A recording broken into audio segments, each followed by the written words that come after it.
Na katika mjadala huu tunaye Ibrahim Rahbi, mchambuzi wa masuala ya kimataifa. Tupe uchambuzi wa taarifa ambazo tumeziona hapo, ikiwemo taarifa ya Waziri Mkuu wa Israel Benjamin Netanyahu amesema kwamba Israel imekataa mpango wa Marekani wenye vipengele 15 kwa ajili ya mazungumzo kati ya nchi hizo mbili na Iran kwa ajili ya kumaliza vita inayoendelea.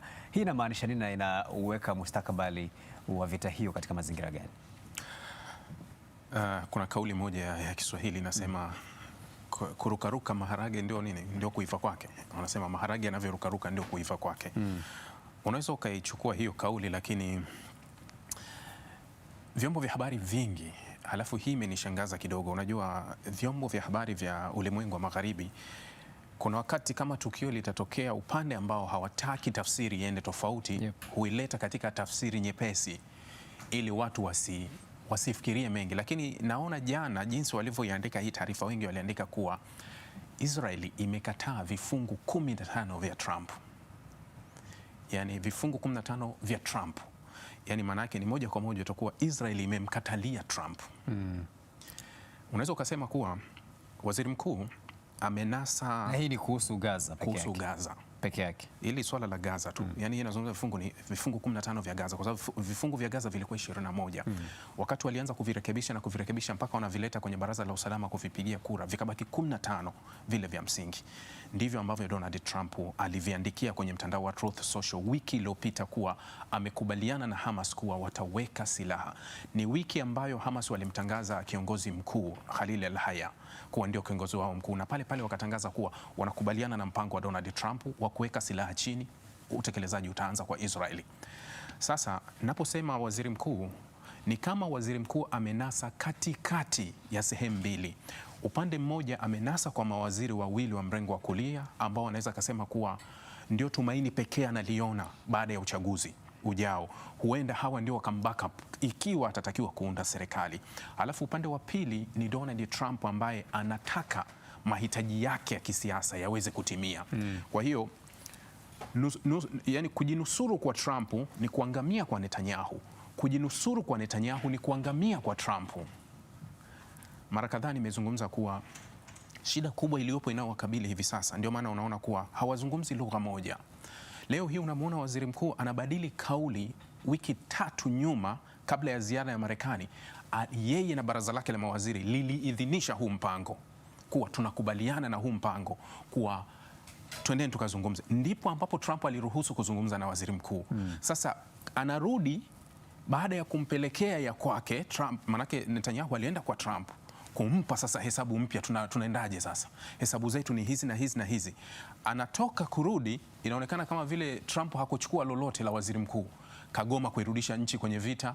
Irani anashambulia meli kinyume cha ahadi ya Donald Trump kwa atajibu. Leo Marekani na zaidi ya siku 10 haijafanya shambulizi lolote ndani ya Irani, lakini meli zimeshambuliwa. Halafu mpango wa kurejea kwenye vita ya Irani ni kama Trump kauweka pembeni. Wakati wa Trump anamshinikiza waziri mkuu sasa kuwa utafanya utekelezaji wa Gaza. Ndio hapo waziri mkuu sasa naye anamwambia kuwa tunapinga. Anasema nilikuwa siwezi kusema hili muda mrefu, kama anavyoeleza hiyo taarifa jana. Anasema kuwa japokuwa nilinyamaza muda mrefu kusema, lakini ukweli sisi hatukubaliani na hili. Haukubaliani na lipi? Hakubaliani na kile ambacho, unajua hivi vifungu 15 kama unakumbuka vilitajwa wakati gani? Vilitajwa wakati wa mkutano wa UNGA 80 wa Umoja wa Mataifa. Wakati wameenda kwenye mkutano wa UNGA 80, waziri mkuu hotuba yake aliyoitoa kwenye mkutano wa Umoja wa Mataifa alisimama akasema kuwa vita yao itaendelea, wala hawajali wanasemeshwa na nani, wataendelea kupigana. Lakini alitoka siku moja kwenye mkutano huo akakutana na Donald Trump. Marekani ikatangaza mpango mpya wa usitishaji wa vifungu 21.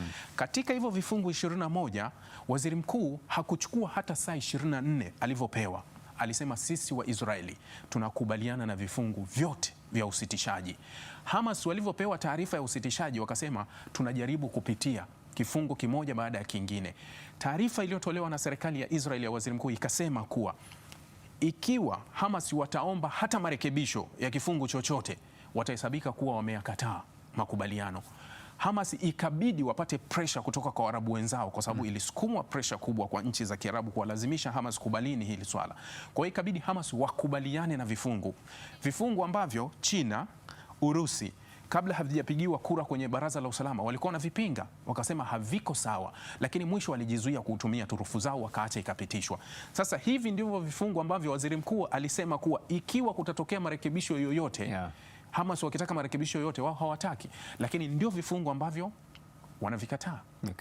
Sasa tafsiri ni nini? Tafsiri ni kuwa Trump, Netanyahu bado wanatembea njia mbili tofauti na wote wana malengo tofauti ambayo ndio yanawaumiza.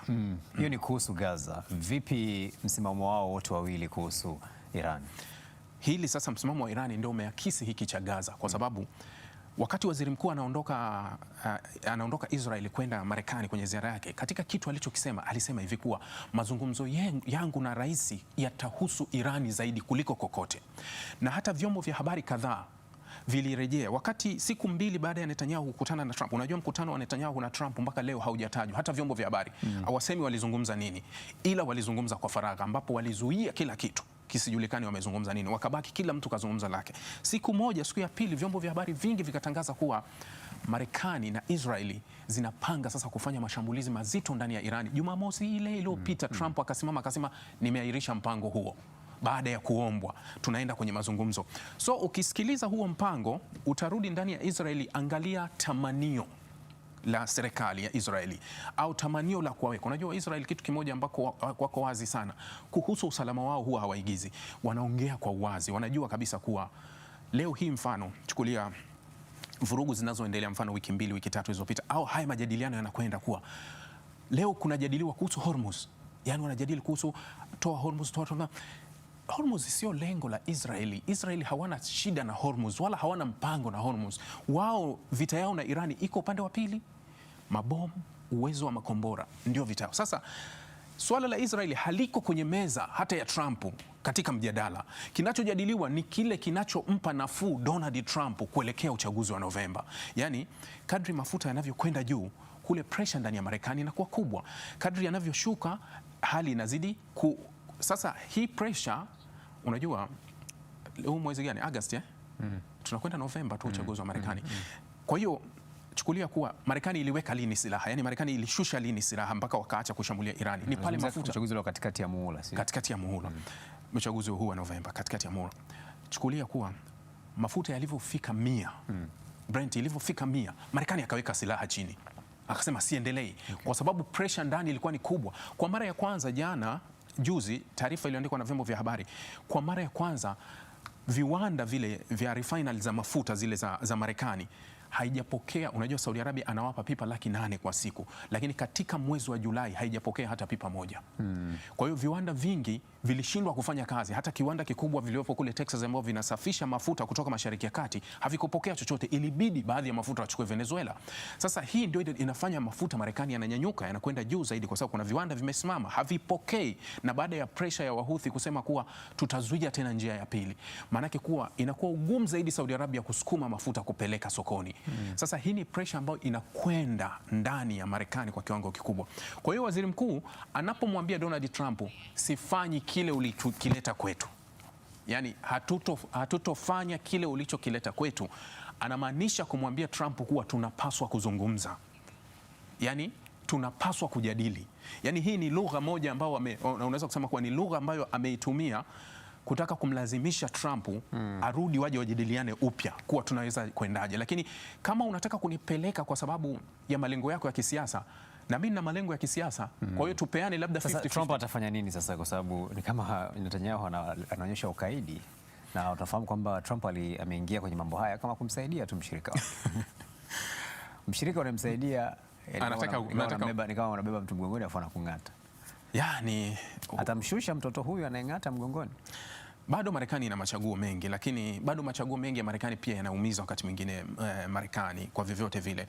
Ukiangalia mfano jana gazeti la Wall Street Journal liliandika kuwa likinukuu baadhi ya maafisa ambao walikuwa na mnukuu Donald Trump, anasema kuwa yuko tayari kuimaliza kabisa vita bila kuwepo mjadala kuhusu makombora au nyuklia ya Irani, ikiwa Irani watakubali kufungua mfereji wa Hormuz uwe wazi, uwe kama zamani bila kikwazo chochote. Tayari Marekani iko tayari kumaliza kabisa vita. Sasa kauli hii si kwamba tunaisikia sisi huku, hata Waisraeli wanaipata kuwa yani Marekani yuko tayari kumwachia Irani tishio letu ambalo sisi limetufanya tuingie vitani au tulichokipata sisi. Sasa hiyo yote iko hivyo, lakini kitu cha pili kikubwa kinachomsukuma waziri mkuu ni kampeni za uchaguzi. Israel inafanya uchaguzi Oktoba, na ukimwangalia Naftali Bennett na Gadi Eisenkot wamemkalia pabaya waziri mkuu, na kura za maoni za ndani karibu mwezi mzima zimeonyesha Netanyahu atashindwa, yani hawezi kurudi kuwa waziri mkuu.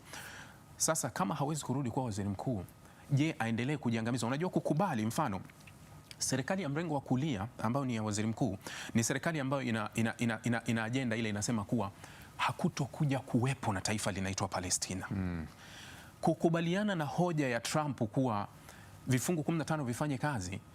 Unajua ule usitishaji wa Gaza ulifanyika awamu moja, sawa? Kulikuwa kuna awamu 3 ambazo zilikuwa zinatakiwa kuchukuliwa katika usitishaji, katika huo mpango wa 15. Sasa awamu moja imeshamalizika. Awamu ya pili ambayo ndio ilitakiwa ifate sasa, ilikuwa ni awamu ya vikosi vya Israeli kuanza kuondoka Gaza, kurudi nyuma. Halafu hiyo awamu ya pili ndio inaanza ujenzi mpya wa Gaza, kufungua njia ya mipaka. Hiyo ni awamu ya pili ambayo Israeli wamegoma kuingia kwa muda mrefu. Manake kama Israeli wanakubaliana na mpango wa Donald Trump wa Hamas kuweka silaha, ambapo uwekaji silaha wa Hamas uko kwenye awamu ya 3 ya utekelezaji. Yani tunaanza awamu ya kwanza usitishaji, awamu ya pili vikosi vitaondoka, tuanze ujenzi. Awamu ya mwisho ndio awamu inawataka Hamas waweke silaha chini. Wakati huo kutakuwa tayari kumeundwa serikali ya watu wa Gaza, yani serikali ya Wapalestina ambayo itakuwa inaongozwa na bodi ya amani ya Donald Trump. Hao ndio watapokea zile silaha za Hamas. Sasa kitendo cha kukubali kusema kuwa tunatoka Gaza tunarudi huku, ni maana yake umekubali uwepo wa taifa lijalo la Palestina.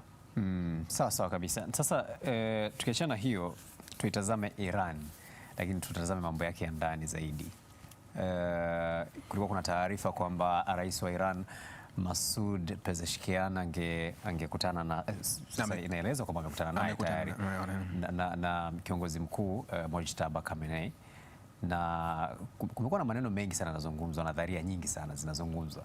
Kuna nadharia ambazo zinadhani kwamba inawezekana Mojtaba hayuko hai kwa sababu hajaonekana tangu amemrithi baba yake, wala sauti yake haijasikika popote. Lakini la pili, kwamba inawezekana aliumia vibaya sana kwenye shambulio ambalo lilimuua baba yake, kwa sababu inasemekana kwamba alikuwa naye wakati ule. Ndio. Kipi ni kipi ama ukweli ni upi kwa taarifa ambazo wewe umezifuatilia? Hauwezi ukapata taarifa iliyo ya wazi ya moja kwa moja, licha ya kuwa hii taarifa ambayo iliyotajwa kama rais alikutana na mkuu wa nchi ni taarifa ambayo imetoka ndani ya Irani. Juzi jarida la I24 lenyewe liliandika same story hiyo. Unajua, mimi niliiona kwanza hii story, lakini jinsi ilivyoandikwa ilikuwa imeandikwa kuwa rais kwanza, jinsi alivyokutana naye kiongozi mkuu, alikutana na maafisa usalama. Wale maafisa usalama wakamchukua katika gari. Kwa mujibu wa taarifa hiyo iliyoandika kuwa alifunikwa kitambaa cheusi na hakujua anakwenda wapi. Hata alipofikishwa, aliyekuwa akizungumza naye hakumuona usoni wala hakuruhusiwa kumpa mkono kusalimiana naye, lakini alizungumza akisema kuwa alikuwa anazungumza na mkuu wa nchi. I24 iliandika hiyo siku 3 kama zilizopita. Sasa jana vyombo vya habari vya Irani vikaandika hiyo taarifa ya kuwa alikutana na kiongozi mkuu, akajadili kuhusu mustakabali wa Irani, masuala ya uchumi, kuhusu vita na vitu vingine. Kuwa hivyo swala la Mujtaba, hata mimi kuna wakati linaniweka kwenye bracket kuwa nashindwa kuelewa hasa ni kipi, yani kuwa yuko hai yuko hai, kwa sababu vyombo vya habari ukichukua mfano vya magharibi, kuanzia siku ya kwanza walituambia kuwa naye aliuawa, baadaye wakasema alijeruhiwa, anatibiwa, kaumia, ana hali mbaya, mzima, anaongoza. Kwa kauli mbili zilizotolewa, kauli moja itolewa na waziri mkuu wa Israeli akasema kuwa Mujtaba anahusika katika maamuzi mengi yanayoendelea, na ni kauli ambayo Donald Trump pia alizungumza, akasema kuwa wakati wamefikia kwenye makubaliano ya Juni 17 akasema kuwa haya makubaliano pia yamekubaliwa na kiongozi mkuu wa Irani. Lakini vyombo vya habari vya Irani wakati huo vikatoa taarifa vikasema kuwa makubaliano yaliyosainiwa na Marekani na Irani, japo kuwa kiongozi mkuu hakuwa anayataka, lakini alisema kuwa alifata maoni ya umma, wanataka nini, akakubaliana. Maanake ilikuwa ni ishara na kuonyesha kama yupo au hayupo. Sasa bado tunashindwa kuelewa kuwa yupo hai, hayupo. Kwa jinsi ambavyo umefuatilia hizi duru, nikupe challenge moja mdogo tu. Hebu tu asaini asilimia. hayupo hai, hiyo unaipa asilimia ngapi? Bado siwezi kutoa asilimia. Mimi naweza nikaweka 50-50. 50 kwa 50. Ima yupo hai au unajua yupo hai au yupo hai lakini aliumia vibaya, unaipa asilimia ngapi? Bado hiyo naweza nisikubali sana. Mimi naweza nikaweka viwili kati ya kifo na uhai, 50 kwa 50. Yani kuwa ima amekufa 50 au yote, kwa sababu kitu kimoja, yupo hai na ni mzima wa afya. Bado naikataa kiasi kikubwa, kwa sababu unaweza kusema kuwa okay, ni masuala ya kiusalama. Okay. Mkuu wa nchi hawezi kuonekana kwa sababu kulikuwa kuna tishio kubwa. Hakushiriki maziko ya babake na mke wake na mtoto wake. It's okay. Tunaweza tukasema kuwa ilikuwa ni masuala ya kiusalama. Osama bin Laden alikuwa haonekani. Lakini alikuwa na rekodi. Kuna wakati anatuma jumbe zake zinaonekana. Alirekodiwa wapi au yuko wapi? Irani si ndogo sana kusema kuwa heti hawana teknolojia, yani kila kitu ambacho kiongozi wa nchi anaweza kukigusa ikawa kinafuatiliwa na kila kitu. Nilitegemea kuwa hata tungesikia sauti yake. Japo kwa ulimwengu wa AI unaweza ukabuni sauti yake na tukaisikia tukafanya, lakini kwa nini hakuna?